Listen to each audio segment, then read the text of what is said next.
All right, what's going on, everyone? Welcome back to another episode of the Aether Hour. And if you couldn't guess, we are all together finally. We are here at GDC.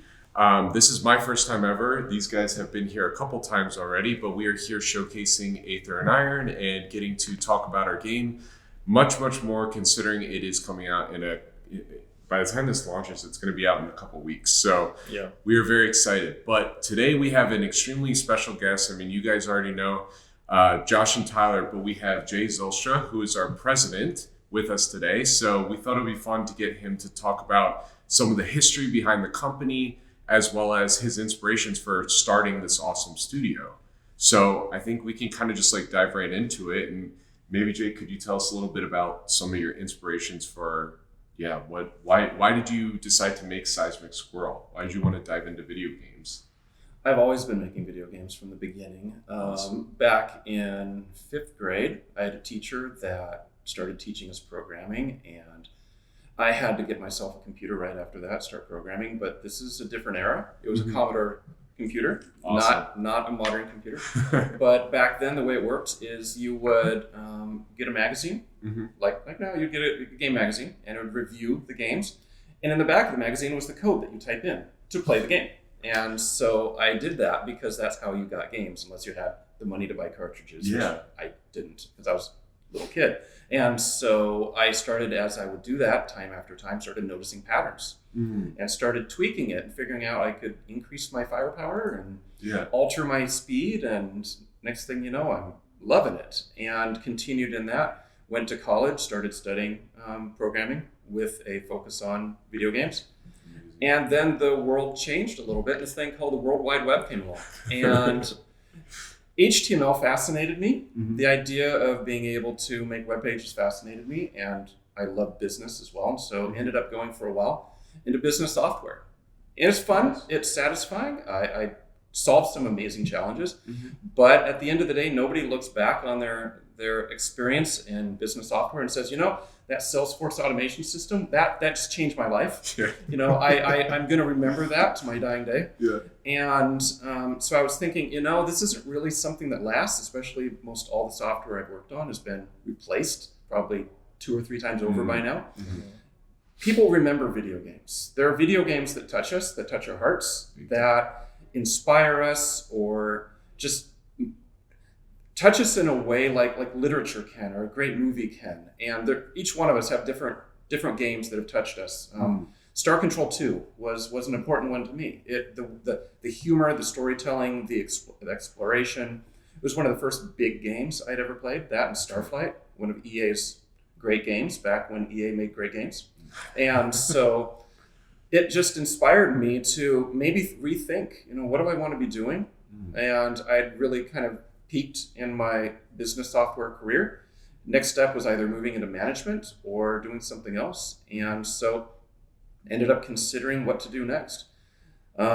Simultaneous to that, my dad, who had a family company, he had recently sold it and retired, and found that retirement just is not his thing. And wanted to know, is there something we can do together? Is there something that he didn't want to run a business again, but something that he could have fun with me. And though he's not a video gamer, he's a different generation. Well, I heard he was a big pinball. Yeah, that's the thing. He is a gamer in that he was a major pinball player. Okay. He loved pinball. As a kid, he would take me to the pinball arcade, and that was his thing. And so he can relate to video games in a way, because it's fun, it's immersive, it's entertainment, and he understands the appeal of it, even if he doesn't understand the medium per se.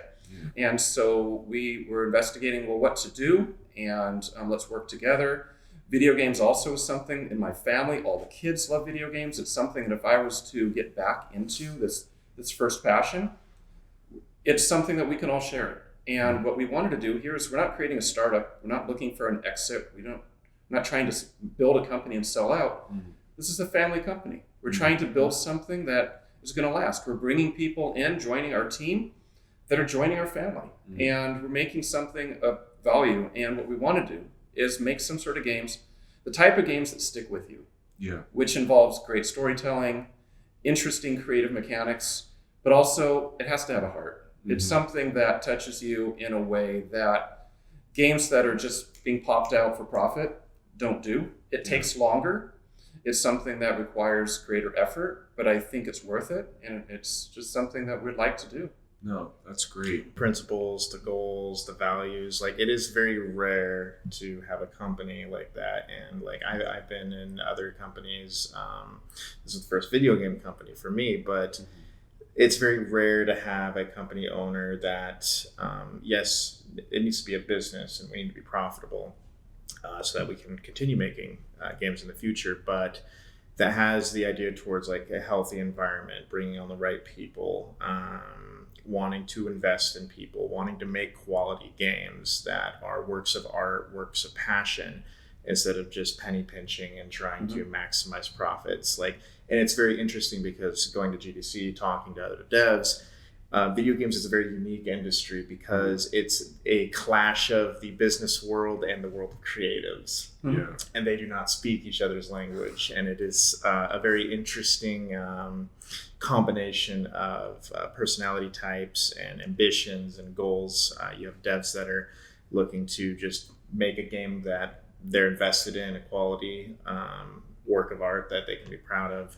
And then you have people on the other side who are like, okay, how can we take that and turn it into a business? How can we make money off of it? So I think with our company, Seismic Squirrel, it strikes a really good balance between like making things that we can be very proud of and doing it in the right way.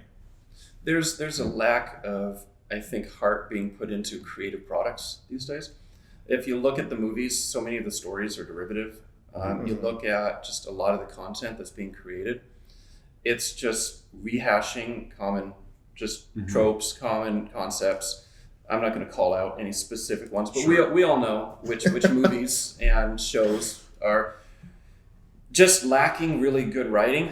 And I don't think it's that we live in a world now that doesn't have good writers. I think there's just a disconnect between the short-term interests that a lot of businesses have that are looking for short-term returns and the long-term benefits of really investing in something that's great and creative. And there are a lot of really great properties out there that we know of that were done over the long haul, that took a long time to build and develop. And these are worth billions of dollars, but it took a while. And I think in our current environment, it's difficult for a lot of creatives at different companies, wherever they're at, to have the support of the business to go and make something that needs to be done right. And it's something that's going to pay off in the long haul. We're not against profit. We're not against business.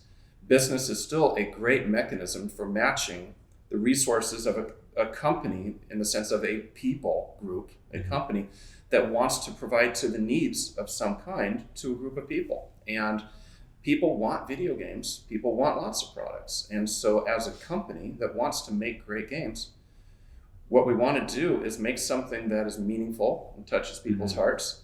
And we want to deliver something that is of such value that they don't mind passing money to buy it because what they're receiving is greater in value than the money they parted with. If you buy something that you think you're getting a really good deal, you don't feel cheated. You feel happy to buy the thing. You're excited to make the purchase and take the box home and unwrap it and see what you just got because you've got this passion for the thing. And that's really all about delivering on value.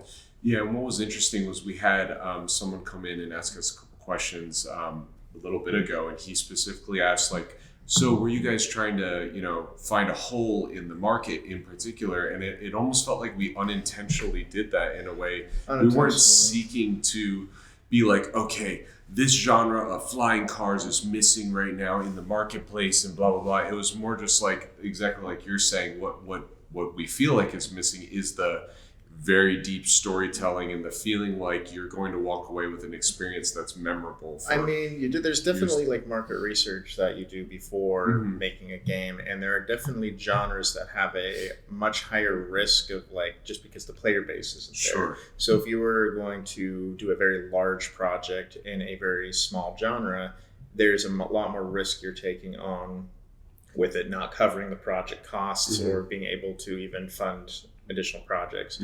So there's definitely narrowing down to like, okay, what types of genres are we more safe in, because this is our first project, Mm-hmm. and we need to do something that can one, build a community. It can basically prove our value as a company, our reputation, that we can deliver on it, as well as fund any future fun projects that we want to do. So, but yes, it unintentionally became filling a hole in the market, because I think if you make a great story, a great IP, it fills its own Like niche. innately. Yeah, innately, Yeah, because like, it is one of a someone kind. comes up to the booth and they're like, I didn't know I needed this in my life, but I did. Kind of Exactly. And Yeah. it's like there's so many RPGs, there's so many first-person shooters, there's so many different types, and when there's a wave, everybody tries to basically ride the wave. Sure. So you have like a million Balatro copies, Yeah. you have a million of you just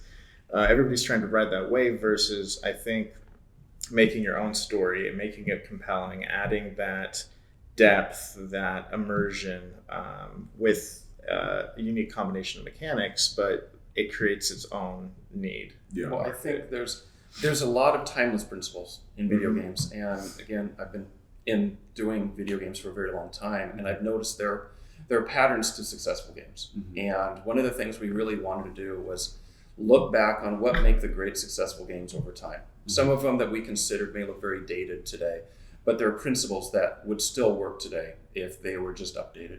And one of the things we really wanted to do was take these timeless principles and apply them into making a game that it's not that it's a hole in the space, it's that there's always that space. There's always going to be a desire for well-told narrative games, interactive games where you can play as a player. They take different forms.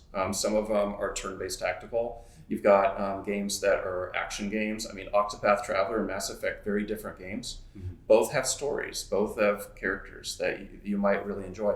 And so by having different types of games and then identifying the genre that we could do within that space, what is something that we could afford? What is some place where we can actually do it well? And we clearly could not make a Mass Effect with our team and our budget and all that. Sure. So it did narrow down. We had to focus on, well, what are areas where we could actually really excel? And this kind of emerged just naturally as this seems to be a good space for us to be. It's something that we could succeed at. It's something that's an appropriate scope of something that we could, for ambition. Yeah. And that it's a we type could- of we game could that do. we all actually enjoy. Yeah, we all enjoy enjoy those. based. Yeah. We enjoy good narrative. We enjoy choices. So it's something that we could have an opinion on. Yeah, for sure. I want to sway the topic a little bit because this is something that hasn't been public. Why did we decide to make our company called Seismic Squirrel? Where did that come from? Oh, that's an easy one. Okay. So we wanted an animal. Uh-huh. We wanted some sort of a mascot character that can represent us. It just seemed natural to have an animal.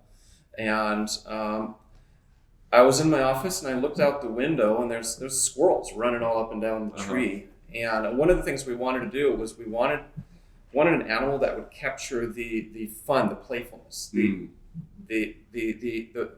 whimsy of it. That squirrels are playful. They were chasing each other. And so they're all over. So I'm in Seattle and we've got squirrels and we've always had squirrels. All growing up as a kid, my mom had squirrel feeders out, not bird feeders, squirrel feeders. Yeah. You know? And so it's an animal I think that's kind of close to the family's heart. You know, we've got squirrels. And so that gave us the animal. And my mom was all for that because, you know, it's squirrels. Yeah. And then the other thing we wanted something edgy. We wanted something that kind of captured the essence of not just being playful, but kind of something that was, what's the word? Mischievous. Mischievous, kind of, yeah. And so we're looking for something that would kind of capture the energy of that mischievousness. And we had envisioned a squirrel stomping, you know, seismic waves radiating out for it. In one of our early concepts for our logo, we had like lightning bolts coming out from its feet. And We'll get you know, back being to that. being in the Seattle area, seismic is just a thing that we all live with. It represents power. It represents, you know, the unknown, and it's kind of nature playing with you. Yeah. And so it just seemed a natural name to name it, and you know, it rolls off the tongue. they're two short words. You put them together, and it's something unique. I like it. Yeah. Our logo turned out really awesome. It did. That was Mika, right? That was Mika. Yeah, she made it. We had a few attempts. We tried different approaches. We had a few people take a stab at it, and it's hard. It really is hard making a logo. And every time it got too complicated, and it was Mika that really kind of deconstructed down to what is representative of the energy of our squirrel. Yeah. And there you go. I love it.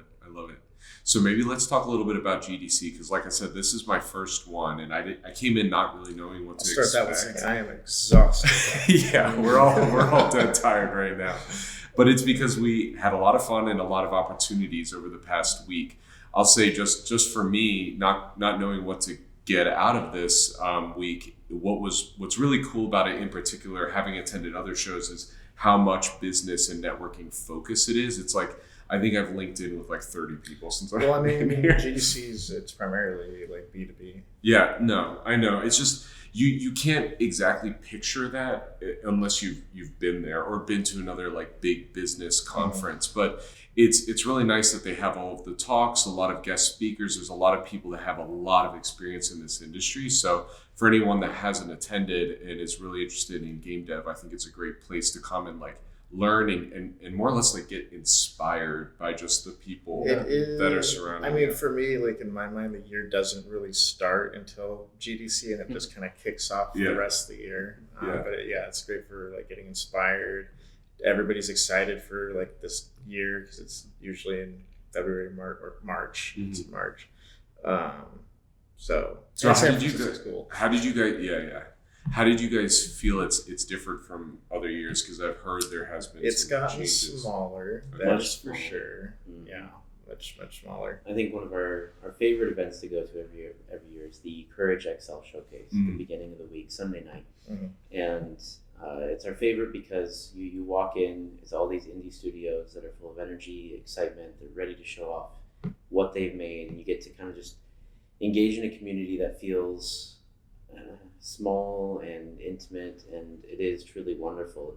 Unfortunately, this year it felt significantly smaller, half the size of what's usual. And I think just overall, based off of where we've been so far, we've done a handful of showcases, quite a few different events, walked the expo floor, and it feels just all around like it's shrinking, which is unfortunate because, like you started with at the top of this portion, saying how great it is for people here to kind of get a jump start on a whole bunch of like career stuff, skill stuff, meeting new people. It's a great opportunity for that, and honestly, you can do all that without even getting a badge, which is really cool for people that wanted to be in the area and still meet people. But I attended some good sessions. They still have some good sessions. Absolutely. Courage itself still did have some fun games to absolutely. go check out. So For sure. that was still good. On the expo floor, which is much smaller, I still had a lot of fun playing the games that were nominated for awards. They're still all there.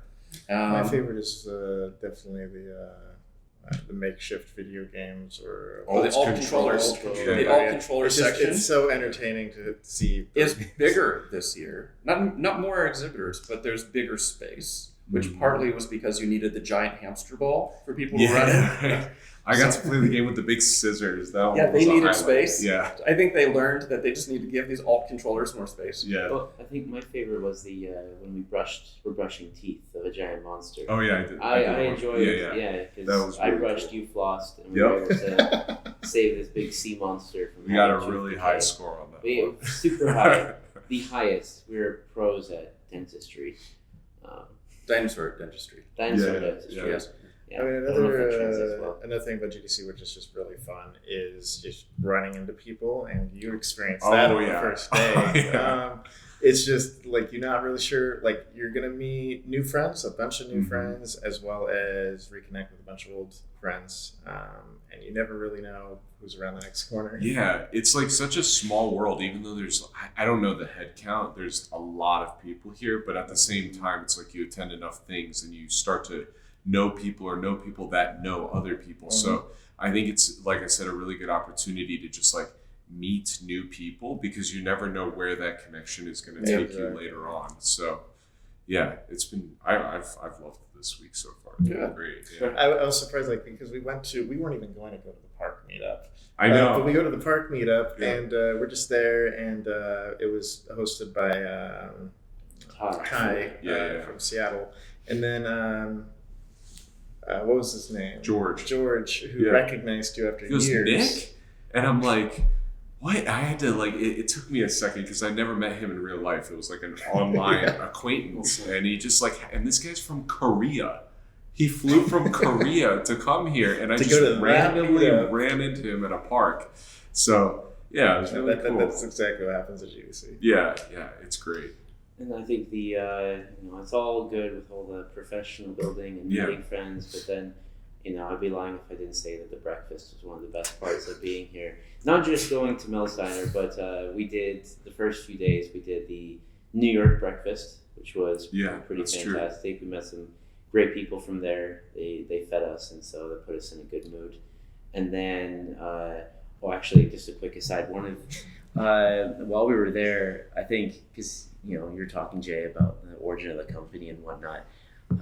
There was a game that was on the wall, and I did a double take because it had one of the names that we almost did for Aether Hour on the poster, and so that was just it was called it was Old Skies or something like that, and I mean it was on the list of however many dozens of name ideas that we went through, all human generated since we didn't have AI generating massive lists at the time, back in my day.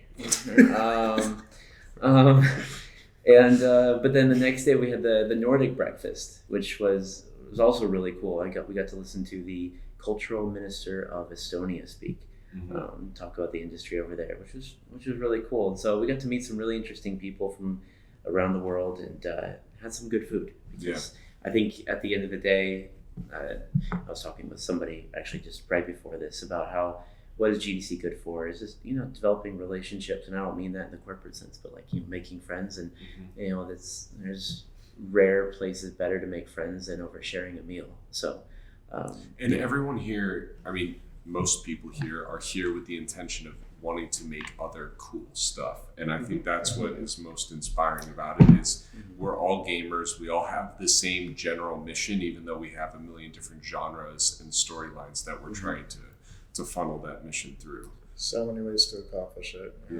Yeah. So, it's been fun. Do you guys have anything else to say about GDC? Any other stories or anything?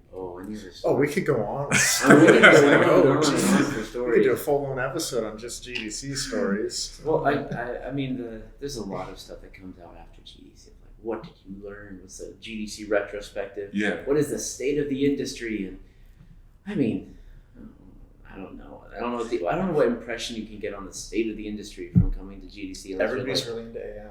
Oh man. Yeah. That's definitely been one thing. I think the other thing is just like there's an influx of smaller projects that are coming out. That's another thing I've seen. I can't speak too much to. Indies are getting bigger. Bigger. I can't speak too much about the whole publishing thing. I don't know how that is going right now.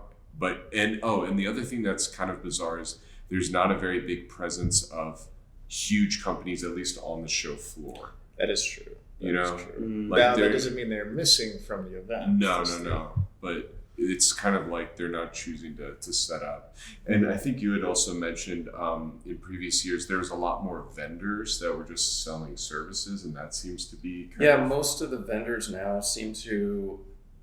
There's a lot of them that are pushing AI, and in the past there was a much greater variety. Like last year, I talked with one vendor who they did test automation.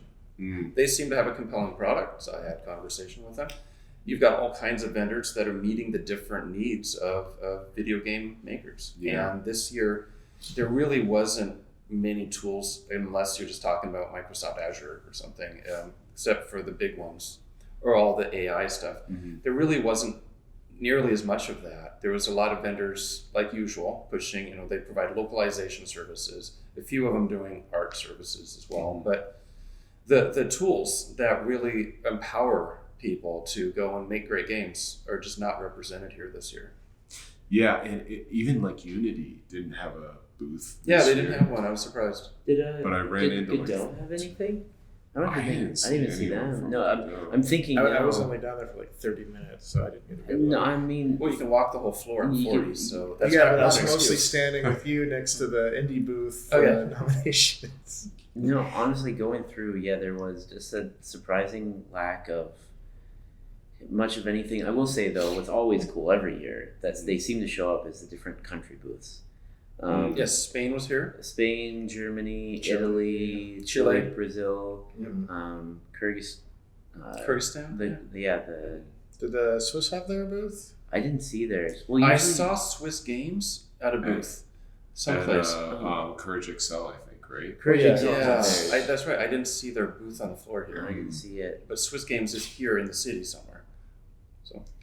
Yeah. Argentina was not on the floor; they're offsite. No. But yeah, I guess that's the other thing to mention too is like there's just as many opportunities outside in terms of events to showcase that or to go to network. I haven't even like I've been to the expo floor for like probably less than an hour in total time this whole week, and I haven't even been to the West Hall area. Like everything is outside the events, the networking, the meetings. Like it's just, I mean, not saying that like you said, there's some good sessions. At least from my side of GDC, I don't see inside GDC at all. Yeah. I think especially the sessions are either like really intro, like student friendly, or they're really, really specific. There's not kind Very, of that like very in niche. between. I mean, I feel like we really ran ourselves ragged this year with the number of showcases. It felt like there were more this year, and there's even ones that we weren't able to get into. Mm-hmm. But I I feel mean, we were able to do that because of the number of people that we were able to bring. Yeah, if that it was is true. just one person or just Do you like want the to be two of us, oh man, it'd be really no way Don't we you would want to survive that. Um, So thank you for joining us Yeah, this year. yeah. I mean, there was there was one of the events where I was so happy that you were. Yeah, able you were to going to come be there with me. alone Yeah. because we Just like like I was. scheduling conflict. so many- I thought the trailer demo was going to be on a different day, so I was expecting to be Gotcha. there with. Yeah. So yeah, it ended up working out very well because it got That really thing was busy. packed. Yeah. mhm. What did you specifically enjoy about taking on a project like this? What felt fulfilling to you? It's fun, so many aspects. Learning all these different pieces. Mm. Learning how do you do voiceover. Learning how do you do localization. Just, I've been in software my whole life. I've been in the software industry my whole life, and so learning how to apply it to games has been so fascinating. Yeah. Because it's different. It's software, but it's entertainment. And in business software, you have specs that you need to have this information. You need to have this button. Either it works or it doesn't. Either you can recall the sales data, it's accurate or it's not. In games, is it fun recalling the sales data? Yeah. Did you find that fulfilling? Would you do it again? Yeah. Well, of course you're going to do it again. You're paid to go and recall. That's your job. Games are different. There's this subtle little problem that it's got to be fun. Mhm. And if it's not fun, it's just not a good product. And it's been really interesting doing what they call find the fun and going and playing around with different ideas. We prototyped so many different things as we were developing this game. We tried different things. And the nice thing was we had the time, we had the freedom to just kind of kick the tires on stuff and give it a shot and see, because we kept the studio really, really small at the beginning. We had very few people. And so we were not burning much at all in just trying things. And once we nailed it, once we figured out this is the game that we want to build, this is something that we can build, we can do it on a budget, we can do it on schedule, this is what we're going to do. And now let's do it. That's when we scaled up. And so it's been a lot of fun just getting here, playing around with different ideas and exploring all the things we could have done. And looking back, yeah, some of them were great ideas I wish we could have done. Some of them I'm so glad we didn't do. And we dodged a bullet on a few, just things that would have been way out of scope. And we didn't even know it until we started playing around with the idea. And so I think just the journey has been really fun. It's a lot of work. It's a lot of things to do. But taking all that experience in software and bringing it back full circle to where I began, which was video games, has been a very interesting just moment in my career. to apply everything that I'd learned elsewhere and come back to where I really began. Yeah, that's amazing. Yeah, and then outside of the development too, it's actually getting to see people play the game and That's so interact with them. exciting. Like, Well, and they like it. Exactly. It's like, oh, people like it. Yeah. But it's interesting too, because we have, other things that we're working on in terms of like you said, localization and stuff like that, new challenges to bring it to bigger audiences. And it's the first time I've dove into those kinds of aspects of game development too. And there's so many things in game development that you don't even think are need to happen. Like, who are we talking to? We were talking, I shouldn't say the studio, but we were talking to somebody at one of the shows, and basically their job is to monitor play tests and feel out like emotionally, like, was the audience scared at this point? Were they, having fun? Did they get stuck on this puzzle? So it's not so much QA. I forget what the specific term was. It's qualitative testing, essentially. Yeah. Just like ensuring that the experience is what the director intended the experience to be. So yeah, it's like, that just goes back to kind of what you're saying. There's so many elements of making a game work beyond the technical aspects that it's, just from what I know, it's the most complicated thing to make. It's the most complicated, and it pulls in every creative element department. Like, you have cinematics, you have art, you have narrative, writing, you have directing, you have programming. It takes all the different fields and combines them. Yes, like software development, but it's also got camera angles. It's got setting the scene, lighting. So it's like making movies. It's got voiceover, music, which is like a dubbed anime or something. It's got so many elements of so many creative things, and it's been really fun seeing it all come together and being I love creative content. I love great movies. I love great books, great games, as we've talked about. And to be able to make something that we really are happy about and say, this is something that we really care and we've invested in, has been very fulfilling. That's amazing. Well, I think that's actually probably a great place to end it off. So yeah, the game is coming out in a couple weeks. March 31st is when you can pick it up. If you are watching this as soon as this releases, please go on wish list. That would be very, very helpful. Very. And I like it when they do that. Yes. Yes, that's always a good thing. So yeah, please wish list, and just know that we do shoot these every week. Next time will be remote, unfortunately, but we will be back. And keep your eye out for Aether and Iron on Steam. We'll see you guys next time. Bye-bye. Bye, everyone.